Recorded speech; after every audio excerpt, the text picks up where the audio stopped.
Good afternoon, ladies and gentlemen. It is a good day and the sun is shining. With the politics of the day, it is taking turns and twists. Ladies and gentlemen, the time is coming. It is another year that we are going to vote in this country for the president that is going to stay in office for the next 5 years, God willing.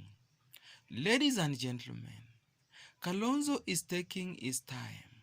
Kalonzo is mark timing.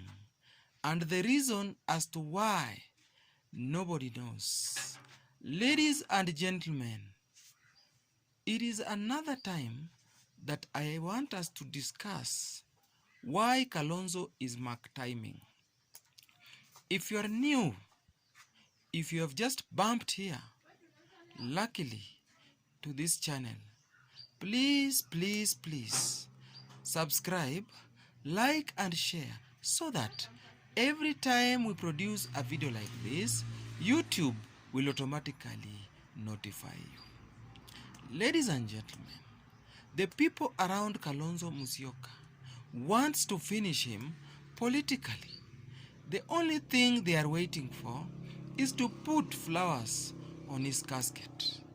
Ladies and gentlemen, Kalonzo is a gentleman. Kalonzo is a clean politician.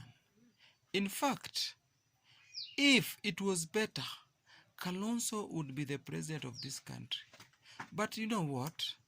The presidency of this country has been decided between two individuals. The only people who can be president as at now is either William Samoei Ruto or Raila Odinga. So, to lie to Kalonzo that he might get the presidency in 2022 is just misusing the old man. Ladies and gentlemen, Kalonzo is being lied to by the people around him. People like Dan Manzo, people like Farah Maalim. They are telling him, if you're not going to be the presidential candidate of Azimio, then we would rather go to the ballot. Ladies and gentlemen, that may be, but even if Kalonzo goes to the ballot, he will not win anything. Some people, like I saw today Farah Maalim, on the day, I don't know, it was a Daily Nation. Farah Maalim said that if Raila is not going to support Kalonzo, then Kalonzo will go to the ballot.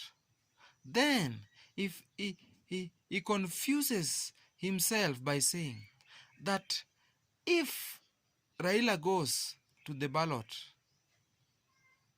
and Kalonzo supports him, Raila is going to lose. But on the other way, if Kalonzo goes to the ballot and Raila supports him, Kalonzo is going to win the votes of Gema. Ladies and gentlemen, let us not lie to each other. In the latest opinion poll, in Mount Kenya, Raila has got the highest number of support than Kalonzo. So Farah Maalim is just one donkey that is throwing last kicks and is already dying. Ladies and gentlemen, people like Farah Maalim wants Kalonzo to go to the ballot so that when they have the Wiper Party independently running for election in presidency, they will get their tickets free without being challenged by the Oka partner, by the Azimio partners. You see, they are afraid that things on the ground are not as easy. They know that if they join Oka, if they join Azimio, like the way they are, the parties in Azimio are more stronger than they are. So it's going to be difficult for some of these candidates that are pushing Kalonzo to not to join Azimio. It's going to be difficult for them to survive in the elections as member of parliament, senators, women rep, and maybe governors. Ladies and gentlemen, these people are lying to Kalonzo. After the election of 2022, if Kalonzo goes to the ballot alone, after this election, Kalonzo is going to be finished politically. He is going to be dusted and put to ruins and dustbin. Ladies and gentlemen, these people do not care about Kalonzo. These people do not have the interest of this man at heart. They just want their own interest using Kalonzo's name. Ladies and gentlemen, Kalonzo is going to be finished like Mudavadi. In 5 years' time, people will be asking, where did Mudavadi go? Where did Kalonzo go? But why? Because they are going to make the grave mistakes. They're going to make mistakes that will never allow them to come back politically. Because in the years that we are going to have a generational change. This is the year when people like Raila Odinga, the coming years are the years when people like Raila Odinga, Uhuru Kenyatta's, the Kalonzo Musyokas, the Mudavadis and Wetangula are going to go home. This is the year that if you are 60 years and above, in the next coming years, you will not be politically viable. So Kalonzo should play well for the sake of relevance, right? Kalonzo should play smart. That's why you see, when Uhuru and Raila got into handshake, they avoided their lieutenants because these people would drag them behind.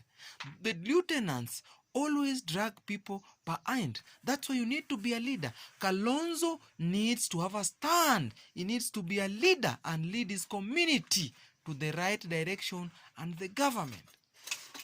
Ladies and gentlemen, Musalia Mudavadi made the mistake. Kalonzo should not make the same mistake. Malala will be relevant in politics for the next 50 years, for the next 30 years. But Mudavadi is older. Where is his place in the coming generation? You see, if you allow yourself to be lied to by the junior politicians and you lose the direction, that is the disaster in waiting for Kalonzo Musyoka. Thank you, ladies and gentlemen.